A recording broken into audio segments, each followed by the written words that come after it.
Welcome to the Gynarchy Podcast. This is your host, Dr. Gynarchy Patel.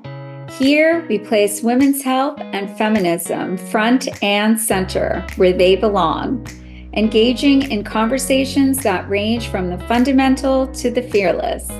With insights from expert guests, we aim to break through the barriers of the patriarchy and envision a new world led by the Gynarchy.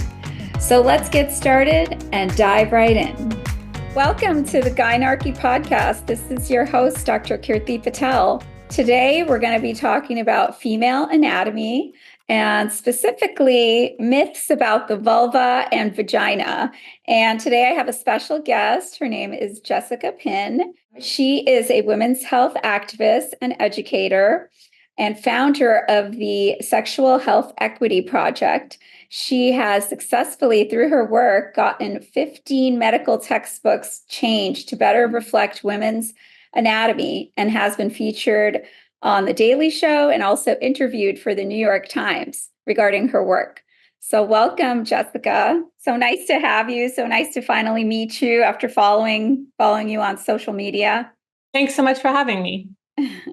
So I thought we'd start, I really haven't heard your full story, and I would love to just hear how you got into this, what inspires you on this journey. So I got a labiaplasty when I was barely 18. I was misled by medical misinformation that I found online.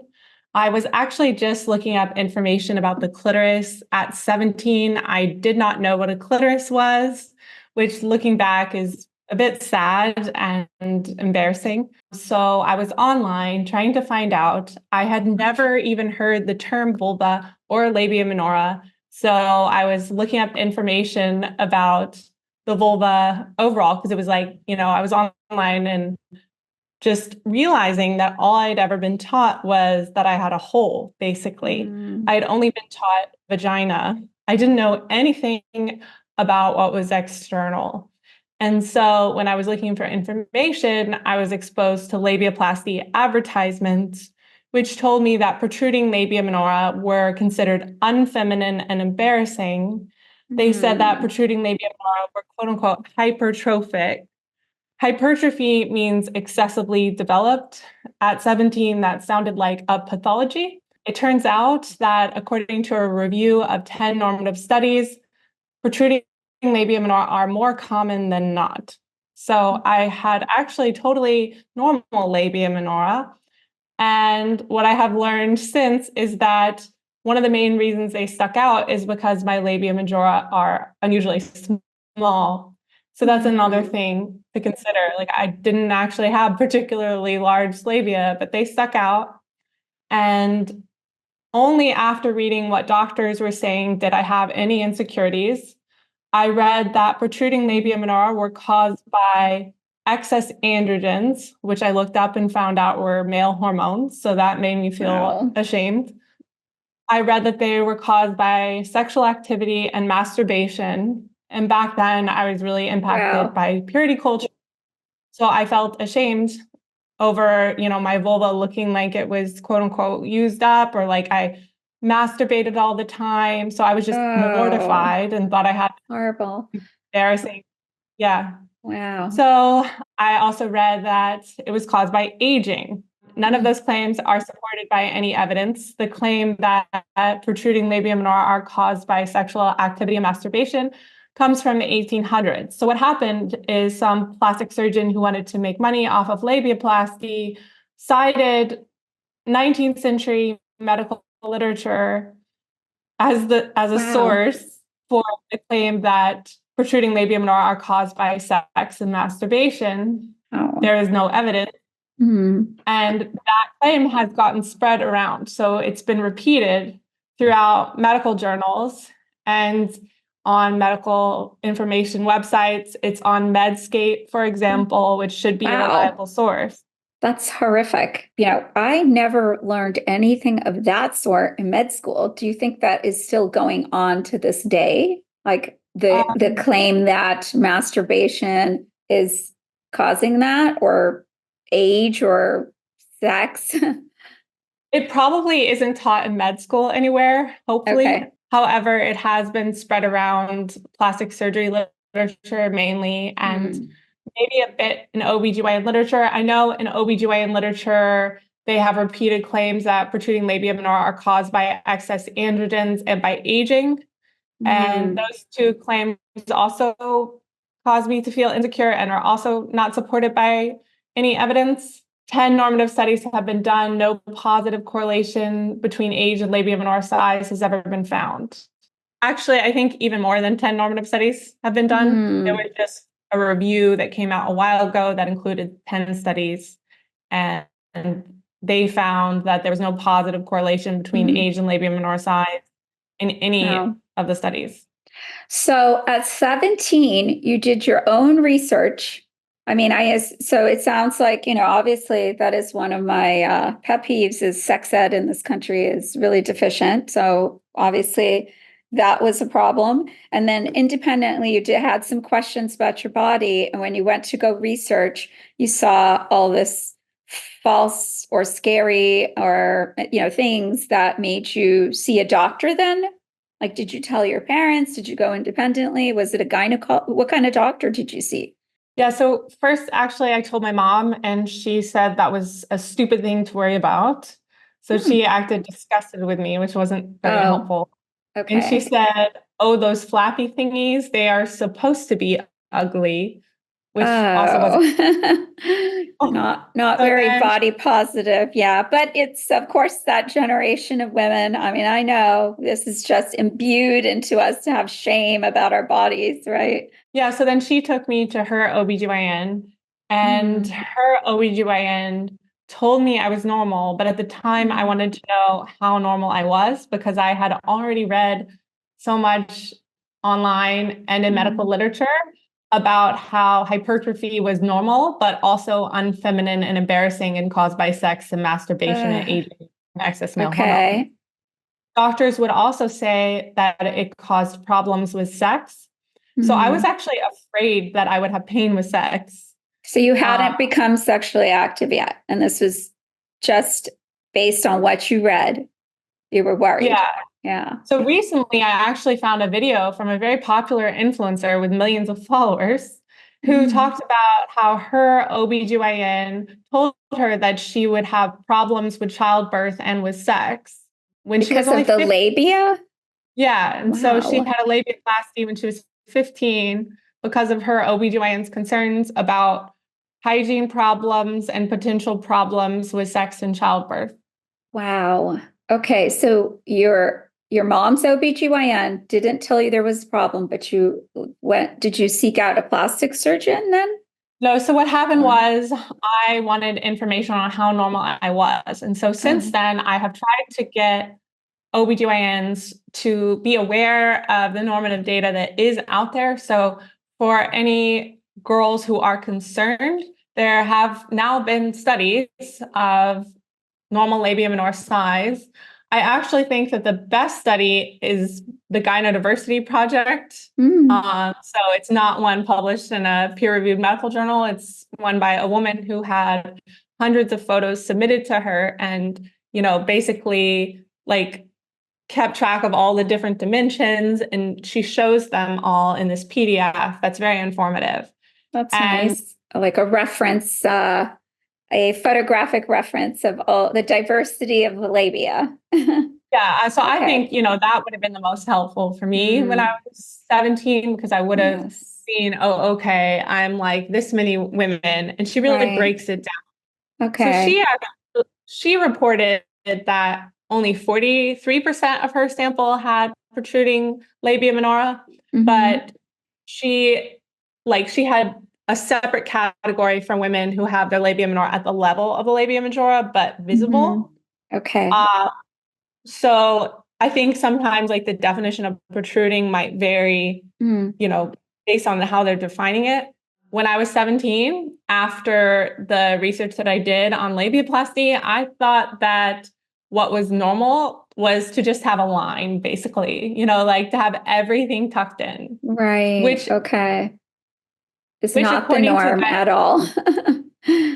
According to the Gynarchy Project, only 27% of women have complete innies where everything is tucked in. Wow. Okay. So it sounds like you said you had some sort of surgery, and did you suffer complications? What happened after that is I went to my dad, and then I went to another OBGYN who was recommended as the best OBGYN surgeon at the hospital where my father works. And that OBGYN agreed that I had hypertrophy and that I would benefit from a labiaplasty. And when I asked him what my labia minora were for, he shrugged. I tried to do a lot of research before my surgery and could not find any indication that there were risks to sexual function. I definitely would not have had surgery if I had known there were any risks at all to sexual function. But everywhere I looked, doctors were saying there weren't any risks to sexual function, and I trusted the doctors over my own intuition. And I actually remember like touching my labia minora and questioning, but these seem kind of sensitive, and when I pinch them, they hurt. So they must have sensitivity, So I was a bit confused. Yeah, you're young too. And I was 17. Right. You don't know too much about your body just yet. For a 17-year-old. Yeah.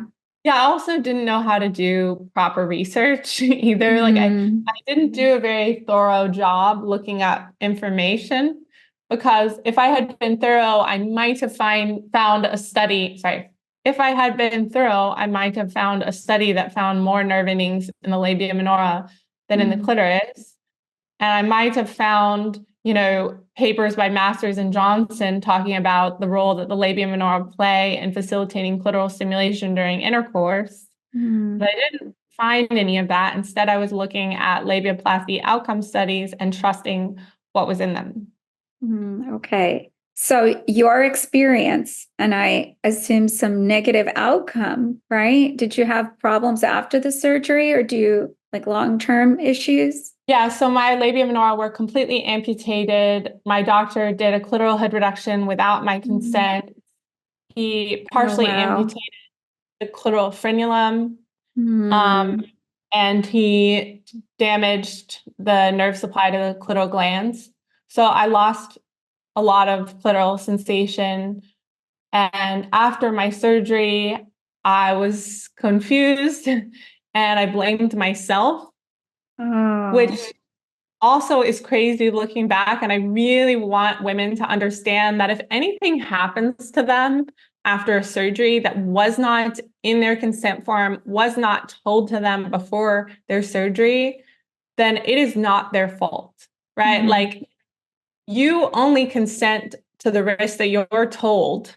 And if you don't, if an adverse event happens that you were not told about, then there was not informed consent. I want people to know that, because I don't think women realize this enough, because every time I hear from a woman who has been harmed, she blames herself. Every time.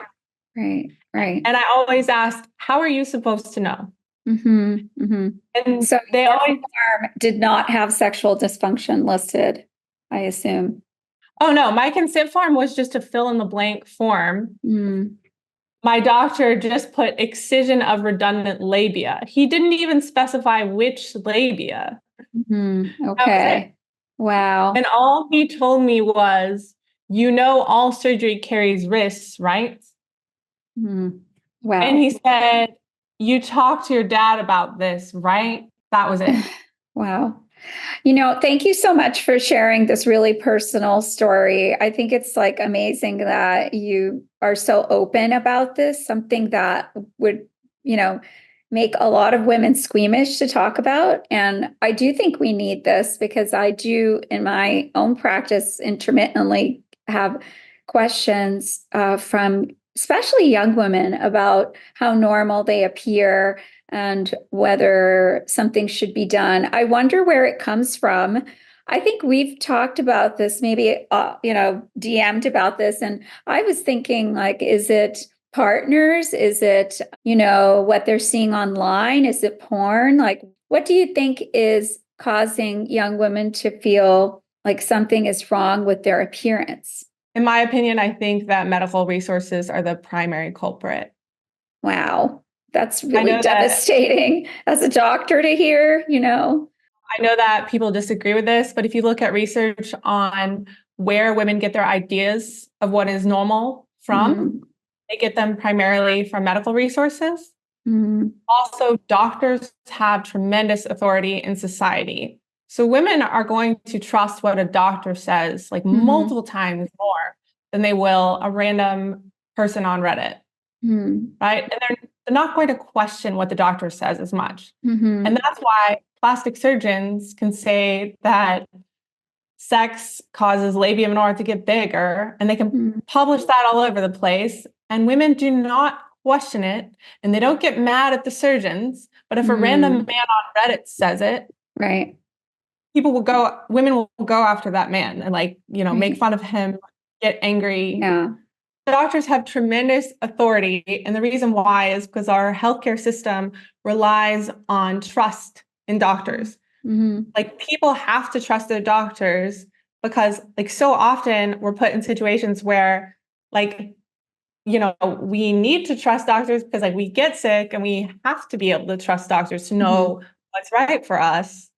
And our whole the effectiveness of medicine depends on that. And so I think that's why doctors have so much ability to influence. And what they're doing with that power is they are spreading false and or made up information to stigmatize protruding labia minora and also protruding clitoral hoods. Do you feel is there a particular specialty more guilty of this, like OBGYNs or plastic surgeons? Is it about equal? Are there other people doing these procedures? I think plastic surgeons definitely do the most shaming. However, I have seen OBGYNs participate in it as well. Okay. Horrible. Yeah, and OBGYNs have more direct access to patients. So women and girls are much more vulnerable to OBGYNs because we are having to seek care from OBGYNs. And so there are cases where women have gone into OBGYNs for necessary health care and had the OBGYN suggest unnecessary labiaplasty. Wow. Well, I do want to speak as an OBGYN, as a gynecologist, and just maybe for any young woman out there wondering if her labia are normal.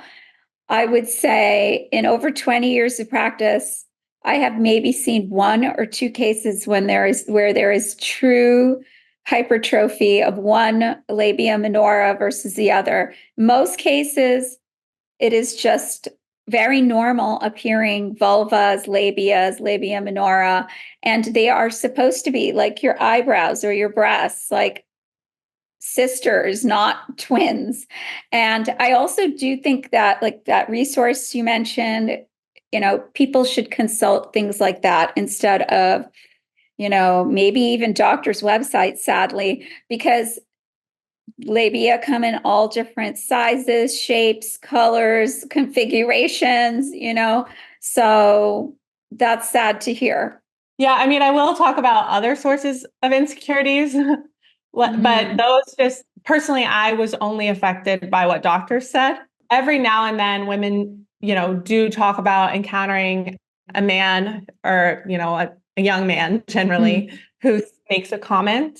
But I think, a lot of the time that's caused by bad sex ed. So I would say bad sex ed is partly to blame. I would say, cultural suppression of female sexuality is a big culprit. I think that educational illustrations, like anatomy illustrations, contribute. Because I think, if you look at medical literature, you don't see a lot of protruding labia minora in illustrations. I've never seen that in a medical textbook or in an anatomy textbook. And so anyone looking to just learn, like for me, when I was 17 trying to locate my clitoris, I was Googling anatomy diagrams and I couldn't even make sense of them because they had these gaping vaginas and I was just really confused. Like I was sitting in front of the mirror with I guess a computer like, what was I doing? I guess I was looking at the computer, looking at the mirror, trying to figure out where the hell is this? Right, right. I agree. I mean, I saw these diagrams in med school, and it does take a bit of looking. And I mean, someone has to show you and go through things for you to kind of sometimes click, especially like cross sections and things like that. So I do think it can be overwhelming. And we don't do enough in sex ed in schools. And we don't show a diversity of labias. You might even learn things in school and just feel like I don't look like that, and feel a little freaked out, right? Yeah, well, one thing is nobody looks like that. Like usually the anatomy illustrations are so unrealistic. They're so stylized. Right. And I really think that they're a lot more stylized for women than they are for men. And there is a like social-cultural reason for that, right? Like they show the vagina wildly exaggerated. They tend to minimize the clitoris. It's not a coincidence. That's really interesting. I mean, let's take a few moments on this because I think this is so important. I mean, women are just taught shame about our bodies, right? And this is the patriarchy, this is purity culture. And I mean, it comes from religion, but also just every culture is like this. It's not necessarily a single religion that makes you feel ashamed of your lady parts, right? Yeah, there are two theories for why there's cultural suppression of female sexuality. And one is that women suppress their own sexuality as a way to raise the price of sex so that they can trade it for more resources. Interesting. So I tend to think that women do that more in societies where they don't have independent access to resources, like where it's their only currency. It makes sense. And that's why you see, so in my opinion, I think that's why you see women contribute more to sexual double standards in societies where they are more oppressed. I mean, there's more misogyny, internalized misogyny there too, right? Yeah. Meanwhile, in research on sexual double standards in countries where women have more equality, you see actually reverse sexual double standards sometimes among women. You see a lot less endorsement of sexual double standards among women. So like basically, I think that women contribute a lot less to sexual double standards in societies where women have more access to resources, like more independent access. Okay. So the other theory for why female sexuality is culturally suppressed is because there is a biological male incentive to ensure paternity certainty, which I think becomes more salient, in societies where, there's less like community, I guess. Like if there's more equality, then everyone kind of takes care of the kids. So I tend to imagine tribal societies being more egalitarian and having less incentive to suppress and control female sexuality. Granted, there's very limited evidence. I mean, that sounds like more of a gynarchy than a patriarchy to me. Right. So I could be wrong. There are people who disagree with me, right? But it seems like, cultural suppression of female sexuality at least got a lot worse with the agricultural revolution and with the formation of large-scale hierarchical societies. So then what happened was basically an explosion in male reproductive success variance. So then, not until the agricultural revolution and the formation of large-scale civilizations did we see some men have very outsized reproductive success. That makes sense what you're saying, because, that's when, when you had land ownership and you needed to make sure you had an heir, that's when it really mattered that your woman wasn't sleeping around. And so there's a lot of control over women's bodies and sexuality. It makes sense. Yeah. So it's really tricky. I tend to think that sexual double standards are extremely damaging and behind all of these problems that I talk about, as well as, rape culture and other issues. Yes. There is just this attitude that women's bodies are something to be owned and controlled and used, basically, right? And I think there is an entitlement that even society has about women's bodies, which really angers me. All right. So I thought we'd have a little adult sex ed because I do kind of feel like, I mean, I see some ridiculous takes on Twitter, I know, I love to follow that account, bad medical takes. Have you ever seen their tweets? Oh, okay. It's just the crazy stuff people say about women's bodies. Like, it's like, did you not get any sex ed in school? And probably they didn't, because this is America and we teach abstinence, and probably not, in a lot of the country. So I thought we'd start with like maybe a little tour of the vulva. And I think you have brought one of your tools that you use, maybe. Yeah. Oh, yeah. So I use a fleshlight. And one reason I use a fleshlight is because 3D medical models tend to minimize either the clitoris or the labia minora. And I think it's ironic that fleshlights based off of porn stars show more generous labia minora and clitoral hoods. That's pretty funny. This one I picked because I think it's about average. And I actually went through the first page of fleshlights based on porn stars on the fleshlight websites. And 69% of them had quote unquote hypertrophy according to Medscape. Wow. So Medscape defines hypertrophy as including all labia minora that shows at all. So I went through when like a woman is standing. And so I went through and Googled photos of all of these women. It took a while. But so it's just ironic. Very creative. And they're real women, unlike like maybe the diagrams that Medscape or other medical sources may have. Yeah, well, ideally I would be using a medical model because this is kind of gross. But people also laugh about it, like people think it's funny because I'll be It's true. It's actually it is kind of sad that you have to rely on a male sex toy for accurate representation of a vulva. Yeah. So also I had a Twitter thread where I went through a bunch of fleshlights and I talked about what kind of hypertrophy they have.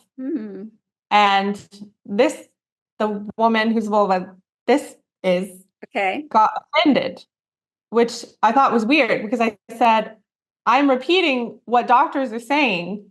According to Medscape, you have type 1 hypertrophy. That's all that I'm saying. She got upset, so did you say? Yeah. Oh. And I kind of thought that I was kind of hoping that she would catch on because I actually think she's really smart. It's Stoya, and she's actually like quite feminist. And seems, do you know who she is? Because I don't, but so she has spoken out about, how like insecurities around labia minora, for example, and how I forget what she said, but just how like obviously it's normal for labia minora to protrude. Right. She's talked about She's talked about like the importance of having good sex ed. So like I thought, I was kind of like hoping to get her attention at some point. Well, I think that her vulva is like very average and it's also like very attractive. Like nobody is going to say this is an ugly vulva, Right. And nobody, like I would never tell a patient who had a vulva of that sort that you should get surgery. That's very normal. Yeah. And yet it's considered hypertrophic by the most common medical definition because when she stands, they hang down a little bit.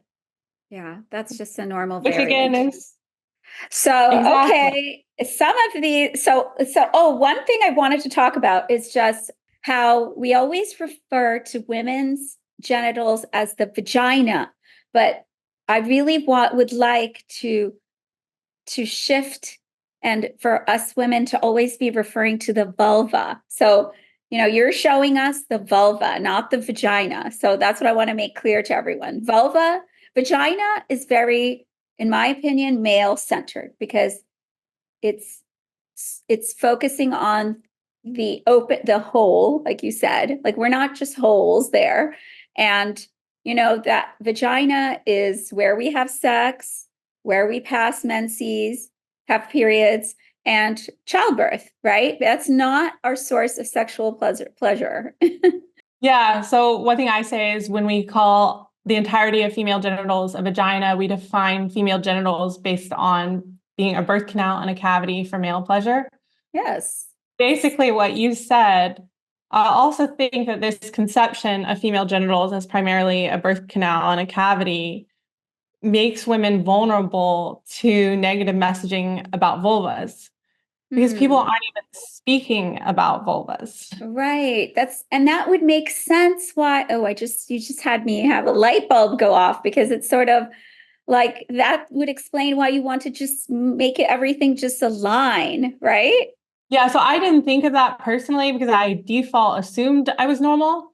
But Yeah. a lot of women report that like around age 12 or so, their labia minora got bigger and started sticking out, and that they started worrying that something was wrong with them because nobody talks about it. Nobody talks about the changes that happen to vulvas, which is kind of crazy because that's the one thing that we need to learn about because like, for example, it's funny when they say, oh, you're going to get hips and you're going to get boobs. And it's like, why would you think I know that? Because I can see, you know? Right. No, at puberty, you go from like a prepubescent kind of not very developed appearance to much more developed, prominent labia minora. And so it does change a lot. And then, of course, the hair growth.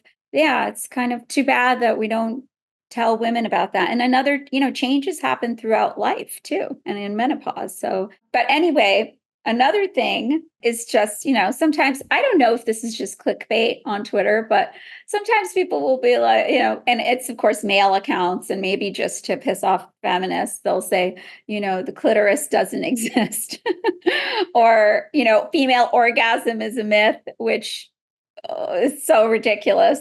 So anyway, please show us the, different parts on your little. I think those accounts must be trolling.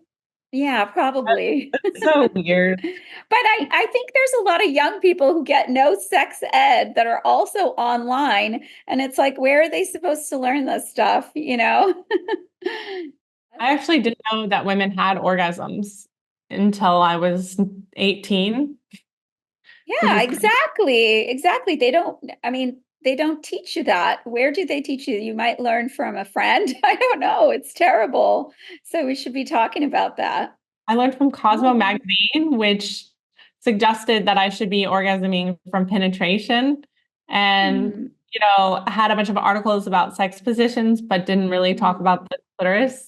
I think a lot of women go through this sexual journey, where they don't even realize how to have an orgasm because they don't realize where their source of sexual pleasure is. And when you just look at media, TV, or movies, people are having sex a certain way, and you think that's how you're supposed to be and having orgasms. And so you think something's wrong with you, right? Yeah. So I learned that sex was penis and vagina, man comes. I didn't learn that women could have orgasms. Once I did learn that women could have orgasms, I thought that women were supposed to be having orgasms from penetration. So one thing really sad is even though I had very limited experience with masturbation, and even though I'd been eaten out one time, and I had, I had a couple boyfriends, basically just do this, which was very fun before my surgery. I didn't understand the significance of the pleasure that I got from that. I didn't understand that this is the main source of pleasure that women get. And so when I lost the ability to enjoy the activities that I did before my surgery, which were cunnilingus and just external touching, I had sex. So I had sex about a month after my surgery, which is crazy to think about. Wow. Because that's how I dealt with it. It was like, okay, I don't like these activities anymore, so I don't want to do them it was a new boyfriend. And so he didn't know what I was like before my surgery. I think if he might have like said something to me, but a lot of boys are ignorant too. Mm-hmm. And so what happened was I didn't like external touching anymore. I didn't like getting eaten out anymore. And so I was like, okay, let's have sex. Like that was the solution in my head. Wow. And I saw like a similar reaction of a 16-year-old on Reddit who said, well, I guess I just can't orgasm for my clitoris anymore. Oh, But no. And she had labia surgery, not clitoral hood surgery, or both. Well, the issue is, so I only consented to a labiaplasty, but my surgeon operated on my clitoral hood. So it's really hard to know. Like if there's a 16-year-old girl on Reddit saying she lost clitoral sensation in a labiaplasty, my guess is the clitoral hood reduction was done without her consent or without her understanding.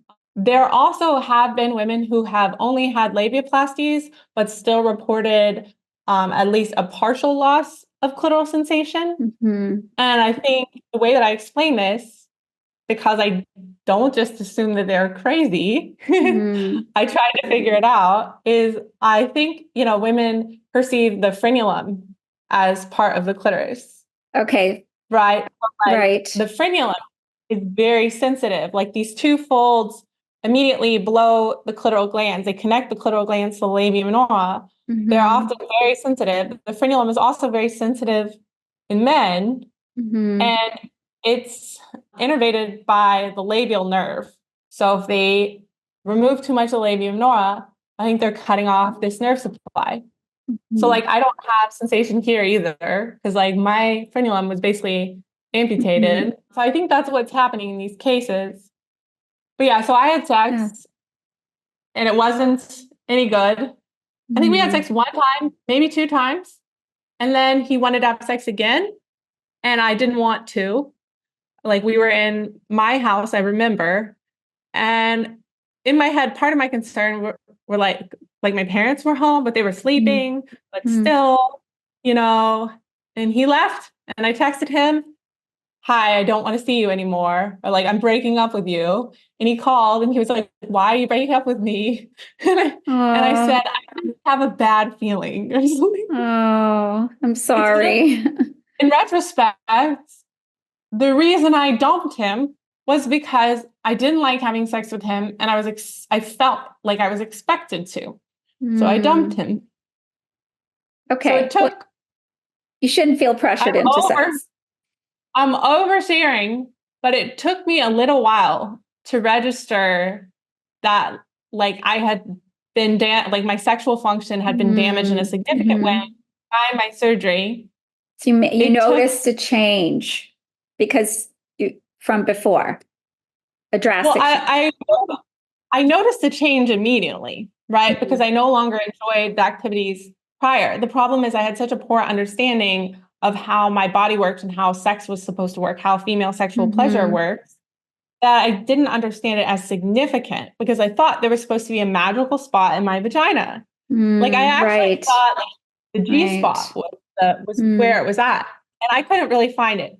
And I actually think that a lot of the pleasure that women get from internal stimulation is from the clitoris. Yes. And I think that external stimulation is really important for helping the clitoris engorge. Because nowadays, like one thing that makes penetration more pleasurable for me is using my vibrator first.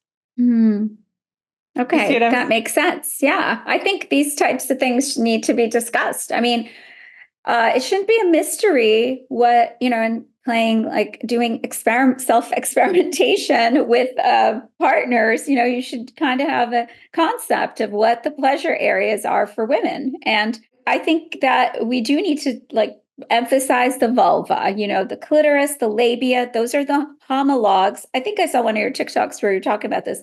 That's the homolog of the penis and the scrotum.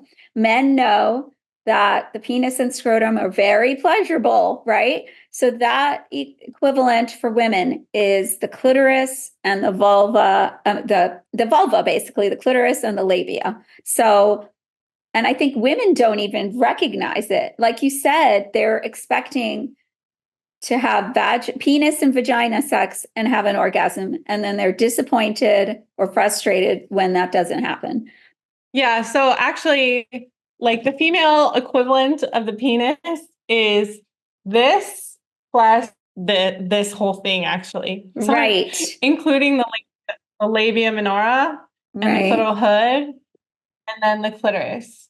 And Right. one thing So that I've been saying lately is I think the clitoral hood needs to be considered the clitoris because it's the skin of the clitoris. And right. most of it is literally staph skin of the clitoris. Mm-hmm. So when surgeons are operating on the clitoral hood saying, oh, it's usually impossible to damage the clitoris when I operate on the clitoral hood, that's like telling men it's usually impossible to damage the penis when operating on penile skin. Which I don't think men would believe. Right. I mean, yeah, no, they wouldn't. I mean, they don't even want to get like vasectomies because they're worried about like damaging their sexual function, you know? So, yeah, like everybody does know to be careful down there for men, right? Why don't we have that sort of fear for women? It's because women's sexuality is just not appreciated or encouraged, right? Yeah, so fundamentally, female sexual pleasure is not considered as important as male sexual pleasure. And this comes from beliefs that women shouldn't be as sexual, that it's bad if we're sexual because then we're sluts. It also comes from cultural suppression of female sexuality again. And actually, the first labiaplasties were done as quote unquote treatment for excessive female sexual desire. Wow.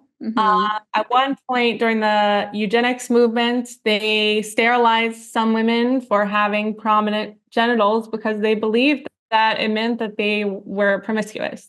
Wow. So sad. I would love you to show everyone the little clitoris model because I do think some people may not realize that that top portion is the part that you might see on the vulva, but all of that is kind of flanking the vagina in an internal. Yeah, so it's hard because I'm not sure I necessarily agree completely with this model, but basically, like this part is under the clitoral hood, and then this is the glans, which is the most sensitive part. So this is the gland, and the gland is right here, and then this part is under the clitoral hood, and you should be able to feel it if you like press down here and go back and forth. So for me, like my clitoris is damaged in clitoral hood reduction, but I still have some sensation up here. So like I depend on the external segment of the clitoral body. So it's really strange to me when a lot of women are not aware of the clitoral body, which basically just feels like a mini penile shaft. And what's interesting is a cross-section of the clitoral body looks a lot like the penile shaft. Yes. In fact, one time on TikTok, when I was explaining this anatomy, a guy got on and commented that it was a penis and not a clitoris. Wow. I mean, see, we all need education. Seriously. And it was probably mind-blowing, like, oh, I guess it is kind of like a mini version of, I mean, I don't like to call it a version of the penis. It is the clitoris, but it's like it came from, originated from the same, yes.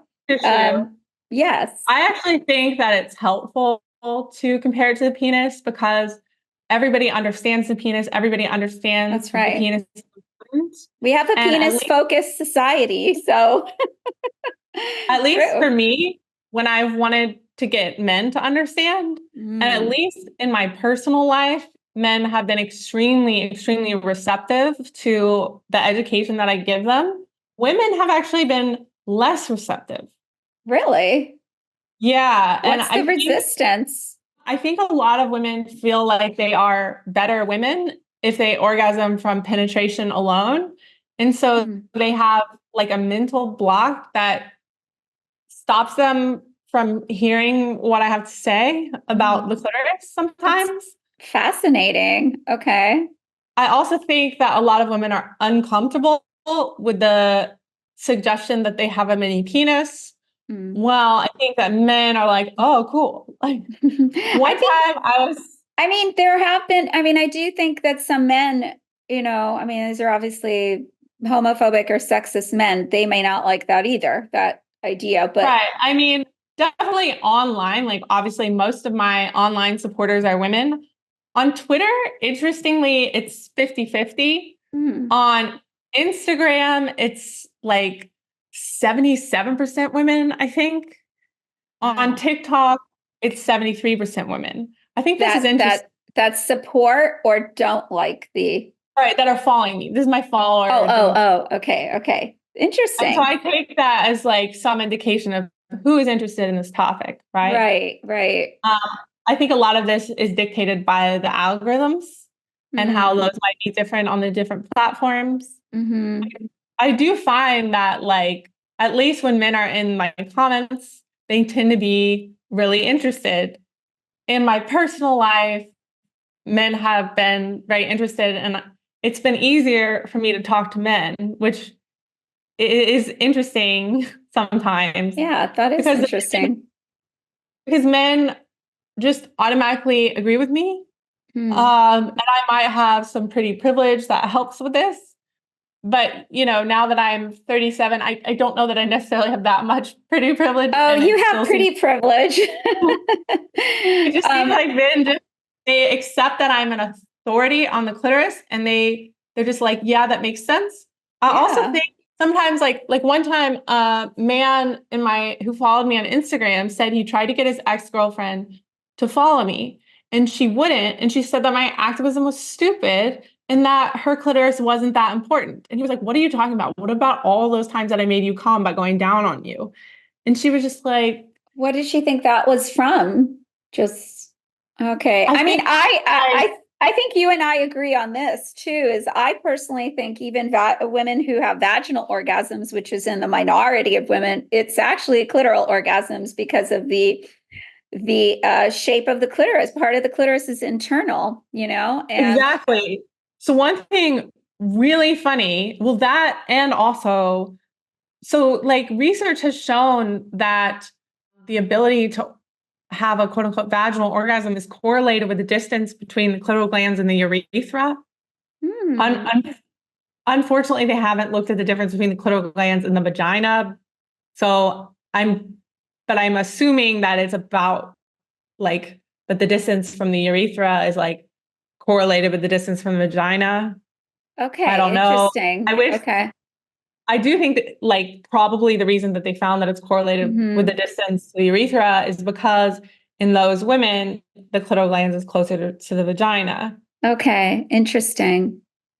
So also the woman who most like helped spread Freud's message. And according to one article I was reading recently, like the author said it wasn't Freud who spread this vaginal orgasm, it was this Mona lady who spread it the most, like Hmm. popularized the vaginal orgasm concept, which is actually a 20th century invention. Prior to the 20th century, people never said that, like, they never said there was any such thing as vaginal orgasms. It's a new concept. Interesting. They didn't really think about where orgasms were generated, or They it wasn't just, either they either didn't talk about it or they said it was the clitoris.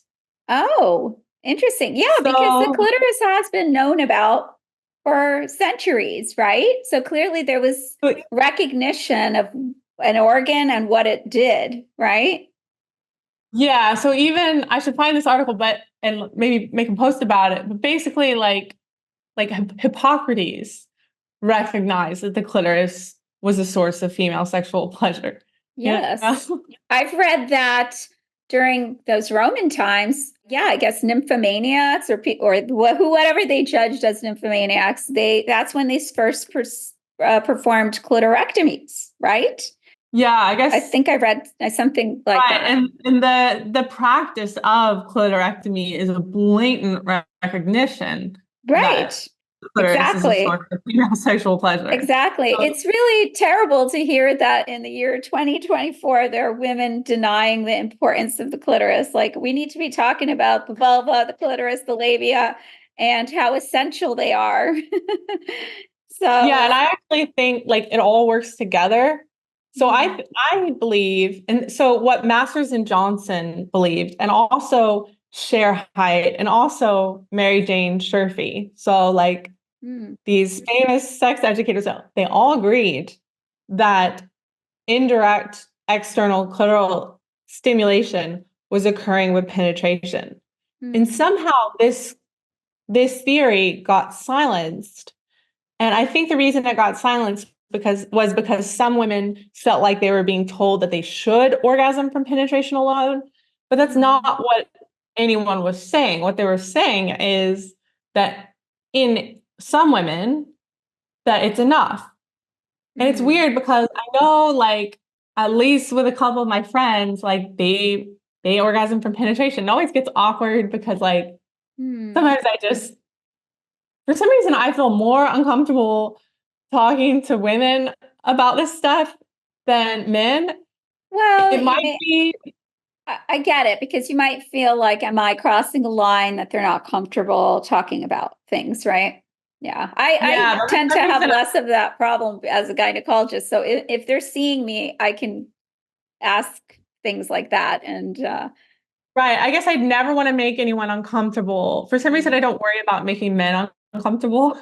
Like, I really don't care. I'm like, hi, this is a clitoris model. You should know. Yeah. I mean, they should know, but so should women. So I think in general, I'm just more sensitive to women's feelings. Like, I have a weird double standard, which is in a lot of ways the opposite of what other women report, which is I'm more sensitive to women's feelings. I'm trying harder. Like, I'm more of a people pleaser with women than with men. With men, I don't really give an F, you know?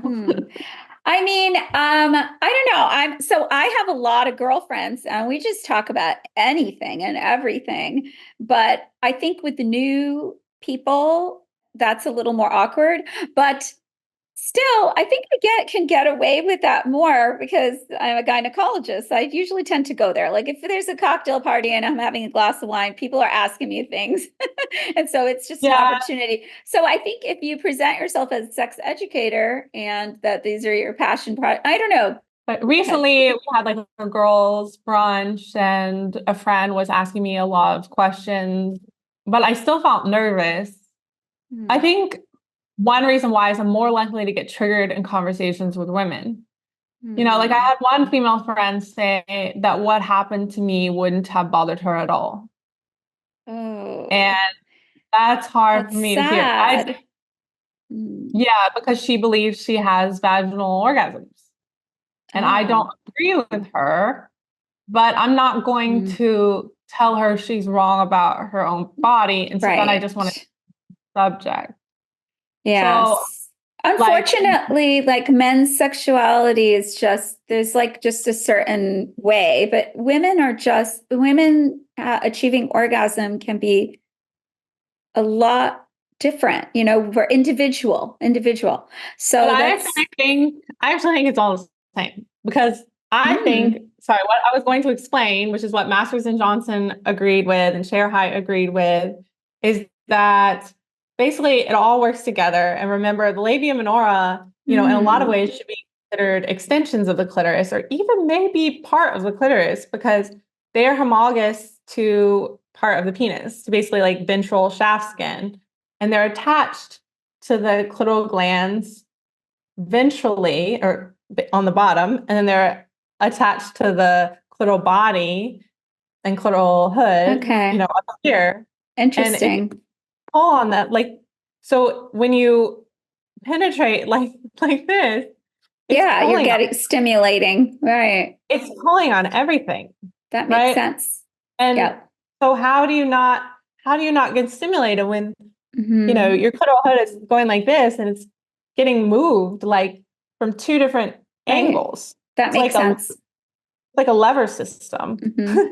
I mean, I actually, what are your thoughts about the G spot? Because I personally think that that's also probably just clitoral stimulation. So there are two theories about what the G spot is. And one of them is that it's the Skene's glands or the female prostate. And the other is that it's, you know, the internal part of the clitoral, like where the The clitoral bulbs underside, meet, right? Oh, and okay. also the clitoral body. Mm-hmm. And I think, maybe it's both. I do Mm-hmm. definitely think when you go into the vagina and you curve your finger up, you're stimulating the clitoris and Clitoris. Yeah. back here Mm-hmm. Mm-hmm. for sure. The dorsal nerves of the clitoris, in my study, they went from 3.6 millimeters in diameter around right here Mm-hmm. to 3.2 millimeters in diameter here. I know it's hard to Interesting. believe. They were measured by the plastic surgery resident that was the lead author of our study, and he measured them with a surgical caliper. So Yeah, hopefully that's that's pretty accurate. But significant. it still Yeah. sounds crazy to me. Like part of me is like, did he mess up and did he is that for real? But I think regardless, they're quite large, Yeah, Um, definitely. Like the portion that you actually see is so much smaller. It's quite a grand structure. oh, I mean the nerves themselves. Oh, Just the yes. nerve. Okay. Right, right. And so what I'm trying to say is basically because they go from 3.6 to 3.2 from Mm-hmm. here to here, that Mm-hmm. means that a bunch of neurons are branching off and innervating something around here. Right, right. So that could be the G spot. Right. Exactly. Um, but yeah, I Okay. definitely it all works together. I definitely think if I have stimulated the external part more, then Mm-hmm. then I have more sensation here, and I have Mm-hmm. more sensation from the bulbs as well. Like I can feel it all swelling and becoming more sensitive, Mm-hmm. which is why I think, adequate foreplay is super, super important. I Mm-hmm. also think for men, I think men should be all over this because it's a size hack. Yes, right. They should So be. the penis will feel bigger and be more effective if the If the clitoris is clitoris is fully engorged. engorged before Yes. penetration Yes. and during I mean, penetration. and honestly, like penis size is just overrated. Like you can give a woman pleasure with any size penis. Yes, but for me, for example, Hmm. historically, I have only liked having sex with very large penises, TMI. But I think the reason that is From because your of surgery. the difficulty of, Mm-hmm. for me, experiencing any sort of external Mm-hmm. stimulation and the difficulty of getting the clitoris aroused from external stimulation. Right, right. So Requires that's why, more. so that's why I'm very confident when I say it is a size hack, right? Because I promise you that the way to enjoy having sex with a smaller penis is to Hmm. make sure that you're fully engorged. At least for me, that's my opinion. I also, but again, most women, when they masturbate, for example, only use external stimulation. So Right. that's another reason why men should not be insecure about size, because Yes. only 12% of women use penetration when they're trying to make themselves orgasm. So that Yes. tells you. The most popular vibrator is the clitoral stimulator, external clitoral stimulator, not a giant dildo.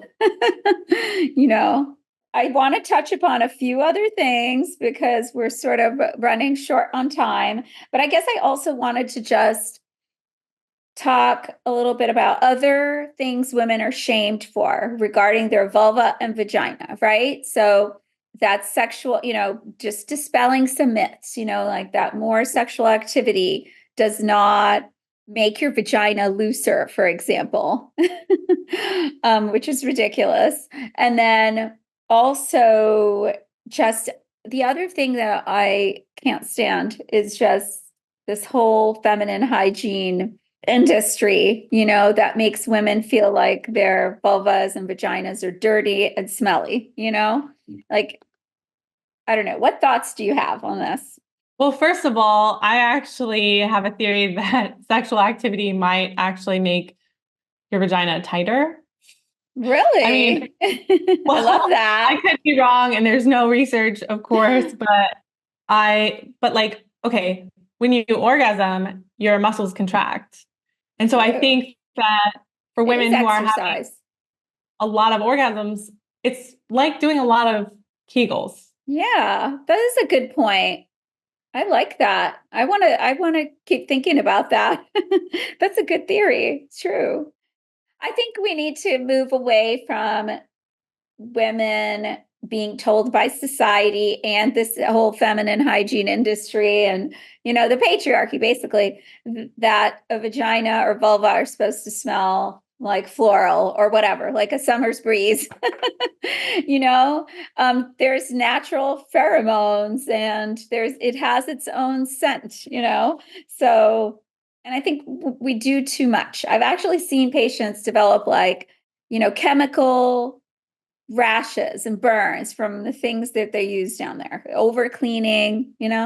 I do think that when women are left in the dark about their vulvas, and vaginas, it causes us to be easily exploitable, right? Mm, With misinformation, with people trying to profit off of whatever they can get us to believe. right. And it's easy to get us to believe new information when we don't already have the correct information. And Hmm. so then we're getting information, whether it be from surgeons trying to profit off labiaplasties or companies trying to profit off of, selling us these Hmm. hygiene products.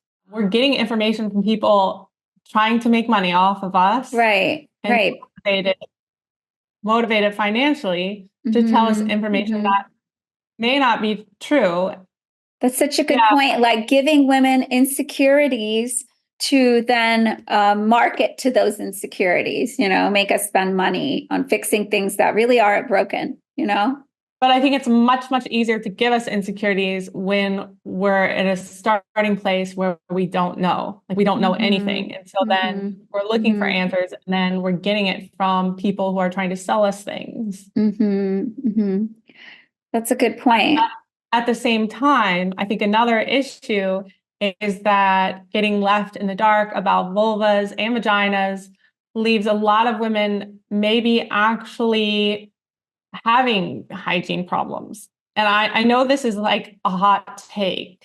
Hmm. However, I looked it up this morning and the prevalence of bacterial vaginosis is apparently like 30%. It's pretty common. Yeah. And that smells horrible. Like Mhm. I mean, I feel bad for saying this, but whenever I get it, I'm like, oh my God, this is mortifying. Yeah, Um, it's really bad. It can make women really insecure and does interfere with their sex life, of course. yeah, I mean, I don't think that women should feel insecure. I think it's just something that happens. Personally, I have it Hmm. happen sometimes just after going in a hot tub or, Hmm. Hmm. like Hmm. I, there are a lot of things I think that can upset the pH and then you end Right. up with And bacterial vaginosis. yeah, and it's certainly not your fault. Like, but I do think sometimes you can cause infections by doing too much too. Not in that particular case, but at times, like, and I think everyone knows you shouldn't be douching, you shouldn't be overwashing. So, like, I think that one thing that happens is that women have smegma build up under their clitoral hood. And I Mm, think that this happens because, women and girls aren't necessarily taught to clean under the clitoral hood. And right. so then what it's like is if you've ever tried to hook up with a man who was not circumcised and was also Mm, never taught to clean under his foreskin, mm, it's basically the same. And I wow. know that I haven't really experienced vulvas that smell, but I have Mm, encountered a penis that did. And mm, when I was young, and he was a virgin, and I had to look up information for him and explain wow. that I know. he needed to be cleaned. And I think that some women may need that education. You obviously know better because you're an OBGYN. I think that, when you're discouraging women from learning about their anatomy or touching themselves and their sexuality, then the washing may be impaired, right? Because they're sort of taught to not really do much down there, or not pay attention. So yeah, I agree with you. I was taught that all I needed to do was splash my vulva with water. Wow. Yeah. And I think a lot of women grow up with that you're not really supposed to look too much, do too much, pay attention too much. Definitely don't touch it. So I think you actually might want to get in there and get the smegma off. And smegma can build up on the labia minora and under the clitoral hood.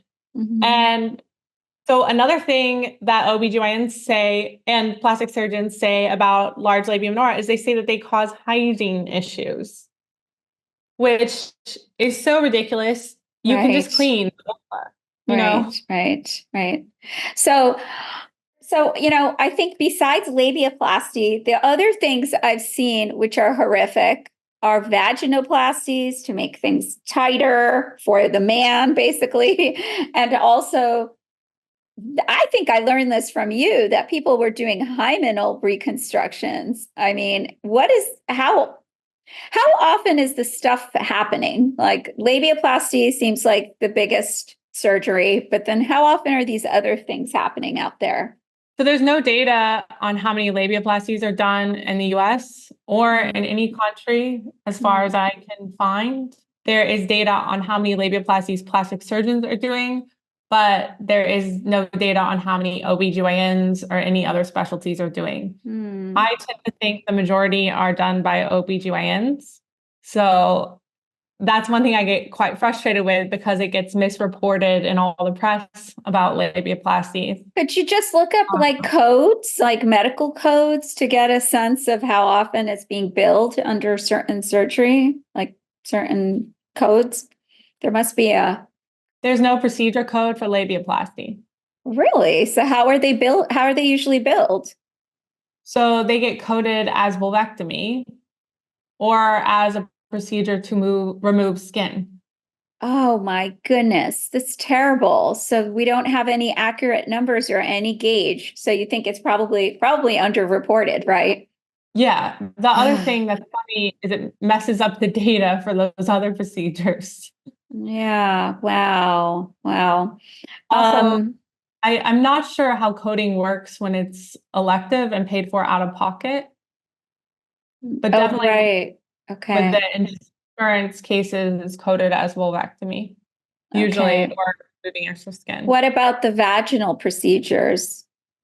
Okay, same thing. Vaginoplasty doesn't have a code. I don't think there's any data for those. Wow. Definitely. Okay. Yeah. One thing that I have been disappointed with is, so I got the American College of OBGYN to update their committee opinion on female genital cosmetic surgery. Congratulations. And in some ways they improved it because they no longer say vaginal rejuvenation. They no longer say that labial hypertrophy may be caused by excess androgens, which is not supported by any evidence. However, and the other thing is they go over a study of average labia minora size. They report it incorrectly. Wow. One thing really frustrating sometimes is when doctors cite sources for evidence that they're citing in the article, it seems like they don't read the source. Oh, terrible. So part of the problem was that study measured labia minora length as from here to here. And so instead of the length that it hangs down. Okay. Yeah. So the authors of the committee opinion, misunderstood the article, but it's not super important because at the end of the day, they still cited a source that people can go look at themselves. Granted, one thing frustrating is most lay women don't have medical library access and won't be able to read the article themselves. Mm-hmm. Meanwhile, the committee opinion is public for anyone to read. Still, the fact that they report a larger length than the study actually found may not cause any harm. I just sometimes I just don't like it when things aren't precise. They're not accurate. Yes. The other thing they do is they list all the procedures and they list all the risks, which I asked them to do, and I'm grateful that they did, but it's not correct, right? Okay. So when they say clitoral hood reduction, for example, and it says goal of procedure, improve sexual function, there is no evidence that clitoral hood reduction improves.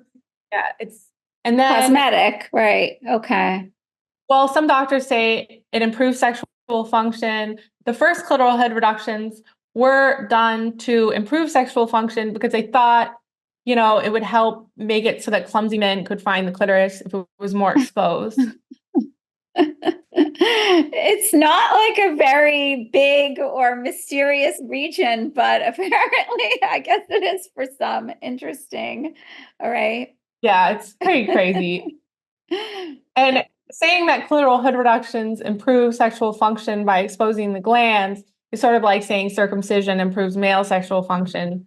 No one would say that. That's terrible. Then under risks, they say damage to the glands, but they don't recognize that you can damage the nerves higher up, right? Which is what happened to me. So it's just not exact. I mean, it still acknowledges a risk at least. But the main thing, which is how this is relevant to what you were talking about with hymenoplasty, is hymenoplasty is included in the list. And it says the goal of surgery is to restore a virginal appearance. This is American College of OBGYN? Yes. Is this procedure being performed in the United States? My impression was it was elsewhere. Yes. Oh, that you just made my heart sink. Wow. Do they have a statement I need to look this up.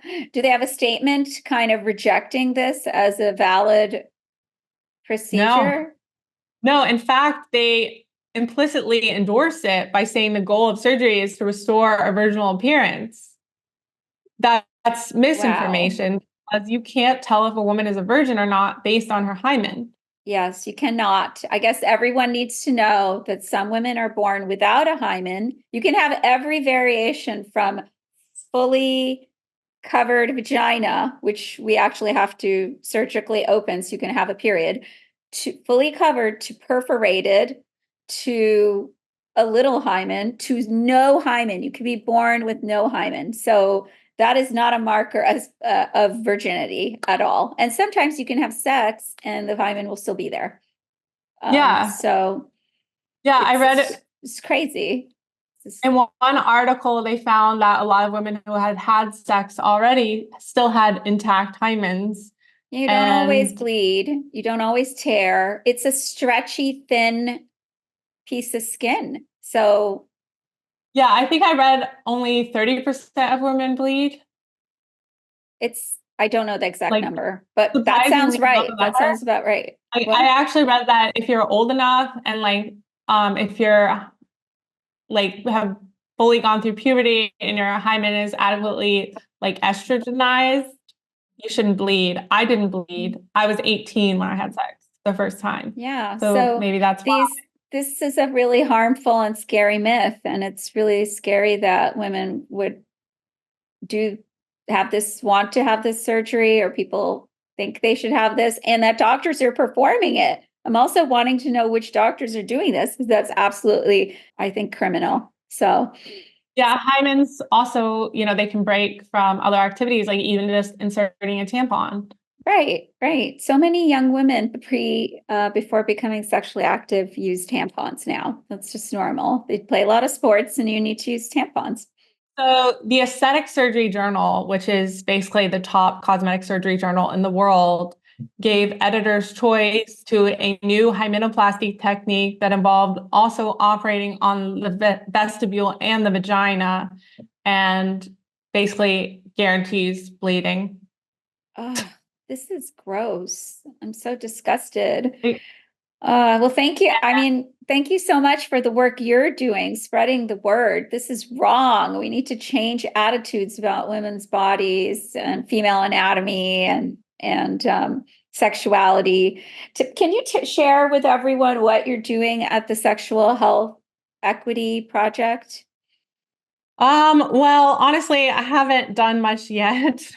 You just founded it. Okay. I just started and I've come up with a bunch of projects but so far, all I have done is try to design swag, which I haven't even listed like in a store yet. I've tried to find like a medical illustrator. We want to get our own medical illustrations made.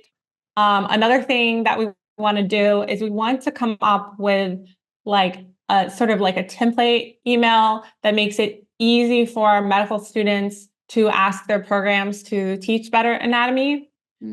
So I was trying to work with, my previous co-founder. Basically, I have a new secretary now because my previous secretary had to move on to another thing. So like a lot of the times medical students, even who like agree that clitoral anatomy is really important and want it to be taught, are really uncomfortable asking their programs to teach it because they don't want to, they don't want to piss off the professor. They don't want to piss off the program. They don't want to hurt, compromise their career in any way. Right. Granted, my second cousin right now is at Dartmouth. And she's already complained, but that's my family. I think we have a lot of outspoken women, That's awesome. We need that. Jessica, tell everyone where they can find you and follow you. So I am Jessica_ANN_PIN, PIN on Instagram. I am JESS_ANNN_PIN on Twitter. I'm Jessica_ANN_PIN on TikTok. I think TikTok might be getting banned. I know. Otherwise, sad. I think like if people want to subscribe on sheprojectmed.org, that would be, if they're interested, that would be helpful. So I don't really have anything figured out, but like, I have made it so people can sign up to volunteer. I haven't organized anything yet, but I have like been collecting emails so that I know like who's interested.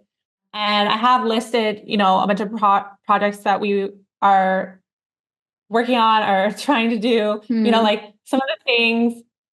So there are a few things. Like one thing I did is I bought labiaplasty.com and labiaplastyfacts.com. Wow. And I want to have sites, I want to have those sites come up when people are researching. Because a lot of times I hear from women who have been harmed and they say, oh, I didn't find you.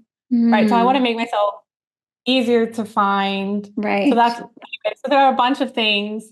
And I think like what we focus on will probably be a function of what most people are interested in.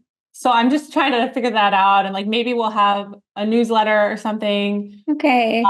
Good. But yeah, it's been really slow. Like I did the bylaws myself. I've done the 501(c)(3) like the 1023 form myself.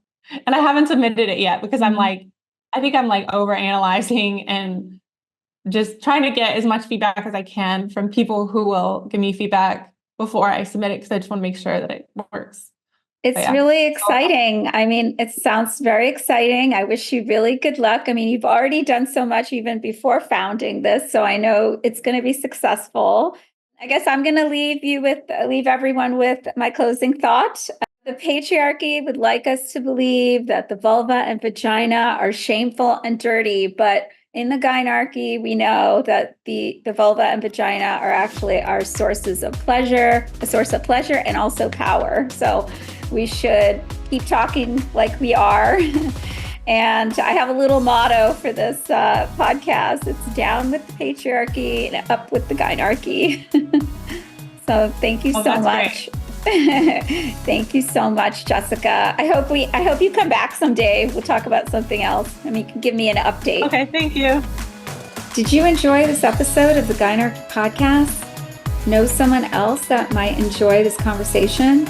Make sure to subscribe and share the show with your friends and family. Find us on Apple, Spotify, YouTube, and just about anywhere you find podcasts. On social media, we can be found on Twitter, Instagram, and TikTok at The Gynarchy. Thank you so much for listening.